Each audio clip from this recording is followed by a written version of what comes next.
नमस्कार, आप सभी का स्वागत है तिवारी एकेडमी में। आज हम क्या बात करने वाले हैं? आज हम बात करेंगे बच्चों, आपकी कक्षा 7 की हिंदी की पाठ्य पुस्तक है दूरवा।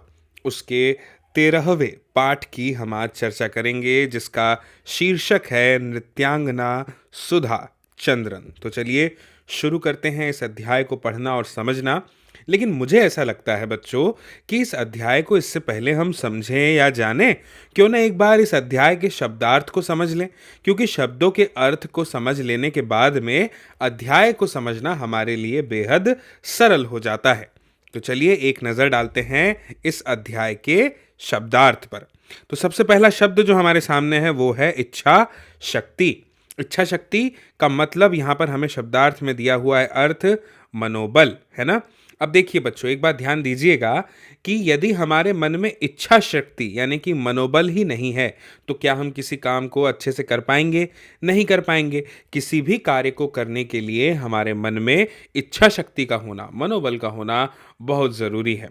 इच्छा शक्ति ही है जो हमारे भीतर आत्मविश्वास पैदा करती है कि हम किसी काम को कर लेंगे। तो इसीलिए बच्चों, इच्छा शक्ति का होना बहुत ज़रूरी होता है। और मुझे उम्मीद है कि इच्छा शक्ति का अर्थ अब आप समझ चुके होंगे। फिर अगला शब्द है बच्चों अक्षमता। अक्षमता का मतलब क्या होता है? देखिए, यदि कोई कार्य है जिसे एक 12वीं पास व्यक्ति कर सकता है, जो 12वीं को पास कर चुका है, 12वीं कक्षा पास कर चुका है, लेकिन अगर कोई व्यक्ति है जो अभी कक्षा 6 में है, तो क्या वो उस काम को कर पाएगा? नहीं कर पाएगा, क्योंकि उस काम के करने की जो प्रमुख अहर्ता है, जो पहली शर्त है, वो यही है कि उसे वही करेगा जो क्या हो, 12वीं पास हो कम से कम। ठीक है। तो बच्चों, यहाँ पर हम कहेंगे कि ये जो कक्षा 6 का बच्चा है उस काम के लिए अक्षम है, यानी वो अयोग्य है। तो अक्षमता का मतलब होता है अयोग्यता। ठीक है। इसे आप सक्षमता का विलोम शब्द भी कह सकते हैं, समझ सकते हैं। इसके बाद अगला शब्द है बच्चों अल्पायु। अल्पायु का मतलब क्या होता है? अल्प का मतलब होता है बच्चों थोड़ा, आयु का मतलब होता है उम्र, यानी जिसकी थोड़ी उम्र है या कम उम्र है। तो कम उम्र मतलब अल्पायु। इसके बाद में अगला शब्द है बच्चों गैंग्रीन। गैंग्रीन एक बीमारी का नाम है बच्चों। इस बीमारी का जो संबंध है वो आप कह लीजिए हड्डियों के कैंसर से है। ठीक है। इसके बाद में अगला शब्द है मुरीद। आपने अक्सर सुना होगा लोगों को कहते हुए कि भाई मैं तो उस शख्स का मुरीद हूँ। मुरीद का मतलब होता है बच्चों दीवाना होना या शिष्य होना। इसके बाद में अगला शब्द है बच्चों लक्ष्य। भला इस शब्द से कौन नहीं परिचित होगा? आपको तो यह शब्द पता ही होगा बच्चों, इसकी परिभाषा भी पता होगी, इसका अर्थ भी पता होगा, है ना। हमारे जीवन में हम सबका कुछ ना कुछ लक्ष्य तो होता ही है, और नहीं भी है तो हम उसे बना लेंगे बहुत जल्द, है ना। इसका मतलब लक्ष्य का यहाँ पे दिया है बच्चों उद्देश्य। लक्ष्य कई बार हमारे छोटे भी होते हैं, कई बार बड़े भी होते हैं। इसके बाद में अगला शब्द है बच्चों आश्वस्त। कहते हैं ना कि भाई मैं तो पूरी तरह से उसी पर आश्वस्त हूँ। आश्वस्त होने का अर्थ होता है बच्चों विश्वास करना, प्रगाढ़ विश्वास करना, भरोसा करना, उसे हम कहते हैं आश्वस्त होना। इसके बाद अगला शब्द है बच्चों संघर्ष। संघर्ष को अंग्रेजी में कहते हैं स्ट्रगल, यानी कठिन प्रयास करना। कई बार ऐसा होता है बच्चों कि कोई काम बड़ी सरलता से हो जाता है, और कई बार परिस्थितियों की वजह से कह लीजिए, हालातों की वजह से कह लीजिए, किसी काम को करने में बहुत कठिन परिश्रम करना पड़ता है, कठिन प्रयास करना पड़ता है। तब हम कहते हैं कि हम संघर्ष कर रहे हैं, यानी कठिन प्रयास कर रहे हैं, या ये हमारे संघर्ष के दिन चल रहे हैं, कठिन प्रयास के दिन चल रहे हैं। हमें कड़ी मेहनत करने की ज़रूरत है। बच्चों, जिस तरह से परीक्षा में जब प्रश्न पत्र में कठिन प्रश्न आ जाते हैं, तो जिन्होंने अच्छे से तैयारी की है वो लोग बड़ी सरलता से उस प्रश्न को हल कर देते हैं और पूरे अंकों को प्राप्त करते हैं। उसी प्रकार जीवन की हर परिस्थिति में जो लोग संघर्ष करते हैं, कठिन प्रयास करते हैं, मेहनत करते हैं, उन्हें कभी भी असफलता का चेहरा लंबे समय तक नहीं देखना पड़ता। असफल होने के बावजूद वो सफलता पर पहुंच ही जाते हैं, अपना मकाम प्राप्त कर लेते हैं। इसके बाद अगला शब्द है बच्चों बैसाखियाँ। आपने बैसाखियों को अक्सर कभी कभी हम अपने आसपास माहौल में किसी व्यक्ति के पास देख लेते हैं, या टीवी में तो आपने इसे देखा ही होगा बच्चों। दरअसल अशक्त या टूटी हुई टांग, किसी व्यक्ति की टांग अगर टूट जाए तो उसको सहारा देने के लिए बच्चों बांस की बनी हुई या बांस या किसी और चीज़ की बनी हुई बगल तक की लंबी छड़ी को आप बैसाखी कह सकते हैं। चलिए बच्चों, अब हमने शब्दार्थ बहुत अच्छे से पढ़ लिए हैं, तो रामाज्ञा तिवारी के द्वारा लिखा गया यह जो लेख है किस पर लिखा है? नृत्यांगना सुधा चंद्रन पर। इसको पढ़ते हैं, समझते हैं। तो देखिए पहली लाइन क्या लिखी है कि जीवन के किसी भी क्षेत्र में शिखर तक पहुंचने के लिए दृढ़ इच्छा शक्ति और कठिन परिश्रम की आवश्यकता पड़ती है। बात बिल्कुल ठीक है बच्चों। अगर हमें कभी भी ऊंचाइयों तक पहुंचना है, सफलता प्राप्त करनी है, तो हमें क्या करना पड़ेगा बच्चों? इच्छा शक्ति को अपनी दृढ़ करना होगा कि चाहे कुछ भी हो जाए, हम सफलता के उस मकाम पर पहुंचेंगे ही पहुंचेंगे, सफलता को प्राप्त करेंगे। और कठिन परिश्रम की तो ज़रूरत पड़ेगी ही बच्चों। जब तक हम कठिन परिश्रम नहीं करेंगे, मेहनत नहीं करेंगे, तब तक कि भला कैसे हम लक्ष्य को प्राप्त कर सकते हैं, बताइए। इसके बाद में आगे अगली लाइन ये है कि कई लोग ऐसे भी हुए हैं जिन्होंने शारीरिक अक्षमता के बावजूद संघर्ष किया है। आप तो जानते ही हैं जिनकी हम बात कर रहे हैं वे कौन हैं। ये एक बहुत बड़ी नृत्यांगना है ना। कई फिल्मों में आपने इन्हें देखा होगा, टीवी सीरियल्स में भी आती हैं। अगर नहीं भी देखा है तो कोई दिक्कत की बात नहीं है बच्चों, आज इस अध्याय में आपसे इनका परिचय तो हो ही जाएगा। तो कई लोग ऐसे हुए हैं बच्चों जिन्होंने क्या किया है, वो शारीरिक रूप से तो अक्षम होते थे। सामान्य तौर पर जो लोग शारीरिक तौर पर सक्षम होते हैं वे सभी काम कर लेते हैं, लेकिन जो अक्षम होते हैं वो सभी काम नहीं कर पाते, है ना। लेकिन फिर भी ऐसे लोगों ने संघर्ष किया और लक्ष्य को प्राप्त किया है। ऐसा ही एक नाम है बच्चों, सुधा चंद्रन।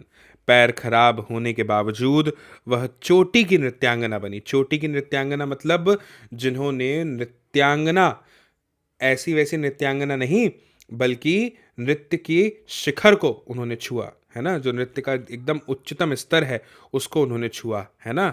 उच्च कोटि की वो नृत्यांगना बनी।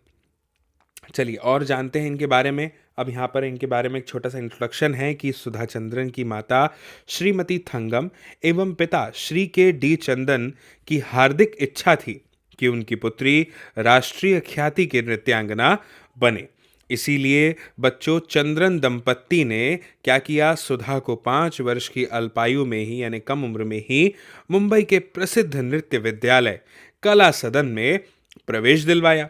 पहले पहल तो बच्चों नृत्य विद्यालय के शिक्षकों ने इतनी छोटी उम्र की बच्ची के दाखिले में हिचकिचाहट महसूस की, किंतु सुधा की प्रतिभा देखकर सुप्रसिद्ध नृत्य शिक्षक कौन, श्री के एस रामास्वामी भागवतार ने उसे शिष्या के रूप में स्वीकार कर लिया और सुधा उनसे नियमित प्रशिक्षण प्राप्त करने लगी।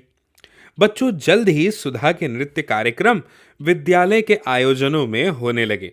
नृत्य के साथ साथ अध्ययन में भी सुधा ने अपनी प्रतिभा दिखाई, लेकिन सुधा के स्वप्नों की इंद्रधनुष दुनिया में एकाएक 2 मई 1981 को अंधेरा छा गया। अंधेरा कैसे, ध्यान दीजिएगा बच्चों। 2 मई को तिरुचिरापल्ली से मद्रास जाते समय उनकी बस दुर्घटनाग्रस्त हो गई। इस दुर्घटना में सुधा के बाएं पांव की एक एड़ी टूट गई और दायां पांव बुरी तरह जख्मी हो गया। प्लास्टर लगने पर बायां पांव तो ठीक हो गया बच्चों, किंतु दाईं टांग में गैंग्रीन, एक प्रकार का कैंसर हो गया। ऐसे में डॉक्टरों के पास सुधा की दाईं टांग काट देने के अलावा और कोई रास्ता नहीं था। और बच्चों अंततः दुर्घटना के 1 महीने बाद सुधा की दाई टांग घुटने के 7.5 इंच नीचे से काट दी गई। सोचिए कैसा भयावह और दर्दनाक हादसा जो है वो सुधा के साथ हुआ, है ना। एक टांग का कट जाना संभवतः किसी भी नृत्यांगना के जीवन का अंत ही होता। बच्चों सुधा के साथ भी यही हुआ। सुधा ने लकड़ी के गुटके के पांव और बैसाखियों के सहारे चलना शुरू कर दिया और फिर मुंबई में आकर वह पुनः अपनी पढ़ाई में जुट गई। इसी बीच बच्चों सुधा ने मैग्सेसे पुरस्कार विजेता सुप्रसिद्ध कृत्रिम अंग विशेषज्ञ डॉक्टर पीसी सेठी के बारे में सुना। वह जयपुर गई और डॉक्टर सेठी से मिली। डॉक्टर सेठी ने सुधा को आश्वस्त किया, यानी भरोसा दिलाया कि वह दोबारा सामान्य ढंग से चल सकेगी। इस पर सुधा ने पूछा, क्या मैं नाच सकूंगी? डॉक्टर सेठी ने कहा, क्यों नहीं, प्रयास करो तो सब कुछ संभव है।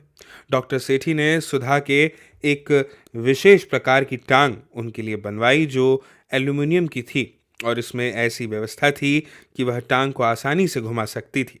सुधा एक नए विश्वास के साथ मुंबई लौटी और उसने नृत्य का अभ्यास शुरू करना चाहा, किंतु इस प्रयास में बच्चों कटी हुई टांग से खून निकलने लगा। कोई भी सामान्य व्यक्ति इस तरह की घटना के बाद दोबारा नाचने की हिम्मत कतई नहीं करता, किंतु सुधा साधारण मिट्टी की नहीं बनी थी। जल्द ही उसने अपनी निराशा पर काबू प्राप्त किया और अपने नृत्य प्रशिक्षक को साथ लेकर डॉक्टर सेठी से पुनः मिली। डॉक्टर सेठी ने सुधा के नृत्य प्रशिक्षक से नृत्य हेतु पांव की विभिन्न मुद्राओं को गंभीरता से देखा, परखा और एक नई टांग बनवाई जो नृत्य की विशेष जरूरतों को ध्यान में रखकर बनाई गई थी। टांग लगाते समय डॉक्टर सेठी ने सुधा से कहा, मैं जो कुछ कर सकता था मैंने कर दिया, अब तुम्हारी बारी है। सुधा ने बच्चों पुनः नृत्य का अभ्यास प्रारंभ किया। फिर क्या, शुरुआत बहुत अच्छी नहीं रही। कटे हुए पांव के ठूंठ से खून रिसने लगा, किंतु सुधा ने कड़ा अभ्यास जारी रखा। और फिर क्या हुआ बच्चों, कठिन अभ्यास से सुधा जल्द ही सामान्य नृत्य मुद्राओं को प्रदर्शित करने में सफल हो गई और 28 जनवरी 1984 को मुंबई के साउथ इंडिया वेलफेयर सोसाइटी के हॉल में एक अन्य नृत्यांगना प्रीति के साथ सुधा ने दोबारा नृत्य के सार्वजनिक प्रदर्शन का आमंत्रण स्वीकार कर लिया। यह दिन सुधा की जिंदगी का संभवतः बच्चों सबसे कठिन दिन था, उस दिन से भी ज्यादा, जबकि उसका पांव काट दिया गया था। सुधा का यह प्रदर्शन बेहद सफल रहा। चहीतों ने उसे देखते देखते पलकों पर उठा लिया। वह रातों रात एक ऐतिहासिक महत्व की व्यक्तित्व हो गई थी। बच्चों, उसकी अद्भुत जीवन यात्रा से प्रभावित होकर तेलुगु के फिल्मकार ने उसकी जिंदगी को आधार बनाकर एक कहानी लिखवाई और मयूरी नाम से तेलुगु में एक फिल्म बनाई। अपने पात्र को सुधा ने स्वयं पर्दे पर जीवंत कर दिया। बच्चों, फिल्म को अद्भुत सफलता मिली और इस फिल्म में अभिनय के लिए सुधा को भारत के 33वें राष्ट्रीय फिल्म समारोह में विशेष पुरस्कार प्रदान किया गया। बच्चों, मयूरी की सफलता को देखते हुए इसके निर्माता ने यह फिल्म हिंदी में भी नाचे मयूरी के नाम से प्रदर्शित की और सुधा ने पूरे भारत को अपनी प्रतिभा का मुरीद कर दिया। बच्चों, आज सुधा एक व्यस्त नृत्यांगना ही नहीं, फिल्म कलाकार भी हैं और सुधा को उसके असामान्य साहस और श्रेष्ठ उपलब्धियों के लिए कई पुरस्कार भी प्राप्त हो चुके हैं। मुझे उम्मीद है बच्चों कि आपको इस कहानी की जो सबसे बड़ी सीख है वो मिल गई होगी कि मेहनत करने से हम अपनी अक्षमता को भी सक्षमता में बदल सकते हैं। भाई, ऐसा कौन सा काम है, ऐसा कौन सा लक्ष्य है जिसे अगर मनुष्य चाहे तो अपनी इच्छा शक्ति और मेहनत के बूते पर प्राप्त न कर पाए? कोई नहीं, है ना? तो बच्चों, मुझे उम्मीद है कि आपको यह अध्याय पूरी तरह से समझ में आया होगा और यह वीडियो भी पसंद आया होगा। तो बस देर मत कीजिए और अभी इस वीडियो की लिंक को शेयर कर दीजिए, साझा कर दीजिए अपने दोस्तों, मित्रों, साथियों, सहपाठियों, परिजनों के साथ, ताकि वे लोग भी देख पाएं इस वीडियो को और समझ पाएं इस जानकारी को। बाकी मेरी फिर आपसे जल्द ही मुलाकात होगी अगली नई जानकारी में, अगले नए वीडियो में, नए अध्याय के साथ। और तब तक के लिए आप सभी को मेरा नमस्कार।